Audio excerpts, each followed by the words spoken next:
Newton's తోళ్ల Suman, Trinath Varma, Neha Pathan leads గా Rajesh Khanna direction లో వచ్చిన మిస్టరీ క్రైమ్ డ్రామా ఇది. ఈ సినిమా స్టోరీ ఏంటి, దీని మీద నా ఒపీనియన్ ఏంటనేది ఇప్పుడు తెలుసుకుందాం పదండి. ముందుగా స్టోరీ విషయానికి వస్తే, ఈ కథ 1999 లో వినయ్ అనే కుర్రాడి హత్య కేసు చుట్టూ తిరుగుతుంది.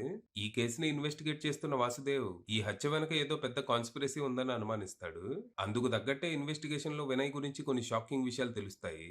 కాలేజ్ స్టూడెంట్ అయిన తను జల్సాల కోసం దొంగతనాలు చేస్తుంటాడని, సిటీలో మోస్ట్ వాంటెడ్ క్రిమినల్ అయిన మర్క్యూరీకి తనకి ఏదో లింక్ ఉందని, అలాగే రీసెంట్ గా ఓ హిట్ అండ్ రన్ లో చనిపోయిన జ్యోతి అనే అమ్మాయి కేసుకి తనకి ఏదో సంబంధం ఉందని, ఇలా ఏవేవో బయటపడతాయి. ఇవన్నీ ఇలా ఉండగా అన్ఎక్స్పెక్టెడ్ గా వినయ్ చావుకో విధంగా వాళ్ళ నాన్నే కారణమని తెలుస్తది. మరి అసలు ఈ కేసులో ఏం జరుగుతోంది? నిజంగా తన చావుకు వాళ్ళ నాన్నే కారణమా? అసలు తను దొంగతనాలు ఎందుకు చేస్తున్నాడు? తనకి మర్క్యూరీకి ఉన్న సంబంధం ఏంటి? ఇంతకీ ఈ జ్యోతి ఎవరు? తనకి వినయ్ కి ఉన్న లింక్ ఏంటి? చివరికి ఈ కేసుని మన వాసుదేవ్ ఎలా సాల్వ్ చేశాడు? ఈ ప్రాసెస్ లో తను ఫేస్ చేసిన ఛాలెంజెస్ ఏంటి అనేది మీరు సినిమా చూసి తెలుసుకోవాలి. ఇక ఈ సినిమా ఏదో అట్టట్టా ఉందనిపించింది. అంటే సినిమా కాన్సెప్ట్ ఇంట్రెస్టింగ్ గానే ఉంటది. Newton's third law, for every action there is an equal and opposite reaction. దీన్నే మన తెలుగులో కర్మ సిద్ధాంతం అంటూ ఉంటారు. ఈ కాన్సెప్ట్ చుట్టూ ఓ మర్డర్ మిస్టరీని అల్లుకున్న విధానం ఇంట్రిగింగ్ గానే అనిపిస్తుంది. కానీ కాన్సెప్ట్ ఉన్నంత స్ట్రాంగ్ గా స్క్రీన్ ప్లే లేకపోవడంతో పే ఆఫ్ పేలవంగా అనిపించింది. సినిమా స్టార్ట్ అవటం స్ట్రాంగ్ గానే మొదలవుతుంది. ఓ హిట్ అండ్ రన్ కేసు, ఆ వెంటనే ఓ మిస్టీరియస్ డెత్, ఆ వెంటనే చకచకా ఇన్వెస్టిగేషన్ ప్రాసెస్. అయితే ఈ ప్రామిసింగ్ స్టార్ట్ తర్వాత మెల్లిగా సినిమా డ్రాగ్ అవటం మొదలవుతుంది. వినయ్ గురించి మనకి చెప్పే క్రమంలో చాలా సేపు తన ఫ్యామిలీ ప్రాబ్లమ్స్ మీద ఫోకస్ చేస్తారు. స్టార్టింగ్ లో ఆ డ్రామా బానే అనిపించినా తర్వాత అవే ప్రాబ్లమ్స్ అటుదిప్పి ఇటుదిప్పి పదే పదే చూపిస్తూ ఉండటంతో కథని ముందుకు తీసుకెళ్లి బాబాయ్ అని చిరాకు ఫీల్ అవుతాం. ఇక ఇక్కడే జ్యోతికి వినయ్ ఫ్యామిలీకి ఉన్న కనెక్షన్ ఏంటో రివీల్ చేస్తూ కొంచెం క్యూరియాసిటీ క్రియేట్ చేస్తారు. ప్రీ ఇంటర్వెల్ ట్విస్ట్ తో వినయ్ డెత్ వెనుకున్న కొసరు కారణం ఏంటో రివీల్ అయినా అసలు కారణాన్ని మాత్రం సెకండ్ హాఫ్ కోసం దాచిపెడతారు. ఇక ఇంటర్వెల్ రివీల్ కొంచెం కన్ఫ్యూజ్ చేస్తుంది. అంటే ఏదో ఒక మూల మనకు క్లారిటీ ఉంటది, తను బహుశా ఫలానా అయ్యుండొచ్చని. కానీ చిన్న డౌట్, ఇప్పటి వరకు జరిగిందంతా నిజమేనా, లేకపోతే డార్లింగ్ సినిమా లాగా సగమే నిజం మిగతాది కల్పితం అంటారా అని.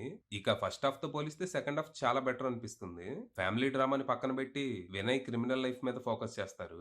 తను ఆ దారి ఎంచుకోవడానికి కారణాలు కన్విన్సింగ్ గానే అనిపిస్తాయి. జల్సాల కోసం మొదలుపెట్టిన దొంగతనాలు మెల్లిగా పెద్ద మొత్తంలో సంపాదించాలనే ఆశగా మారుతది. ఈ ప్రాసెస్ లో అనుకోకుండా రూత్లెస్ క్రిమినల్ అయిన మర్క్యూరీని టార్గెట్ చేయటం, ఈ ప్రాసెస్ లో వచ్చే రకరకాల మలుపులతో కథనం ఆసక్తిగా మారుతది. కానీ ఇక్కడ మళ్ళీ ఫస్ట్ హాఫ్ లో వచ్చిన ప్రాబ్లమే వస్తది. ఏం జరిగిందో మనకు క్లారిటీ వచ్చినా దర్శకుడు అవసరానికి మించి ఫ్లాష్ బ్యాక్ తోనే కాలక్షేపం చేస్తాడు. దాంతో మనకి పూర్తిగా ఇంట్రెస్ట్ పోతుంది.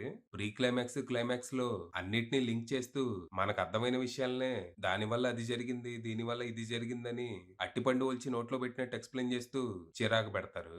అంటే దర్శకుడు ఫస్ట్ సినిమాగా అనుభవం లేకపోవటం వల్ల ఆడియన్స్ కి అర్థమైద్దో లేదో అని కొంచెం ఓవర్ గా ఎక్స్ప్లెయిన్ చేస్తాడు. అయితే ఇక్కడ అన్ని క్వశ్చన్స్ కి సరైన సమాధానాలు దొరకవు.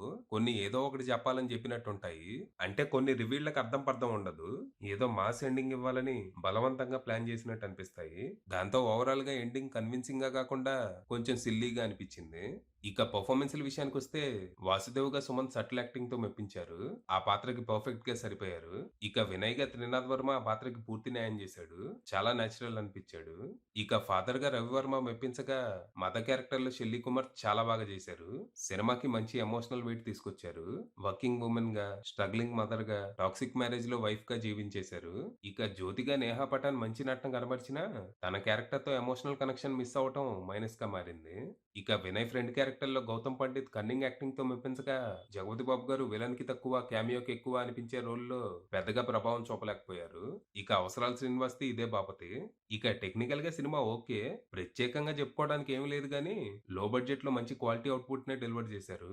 ఇక డెబ్యూ డైరెక్టర్ రాజేష్ ఖన్నా విషయానికొస్తే, ఫస్ట్ సినిమాతోనే కొత్తగా ఏదో చేయాలని చేసిన ప్రయత్నం మెచ్చుకోదగ్గ విషయం. కాకపోతే స్క్రీన్ ప్లేని ఇంకా గ్రిప్పింగ్‌గా రాసుకొనుంటే సినిమా ఎక్కడో ఉండేది.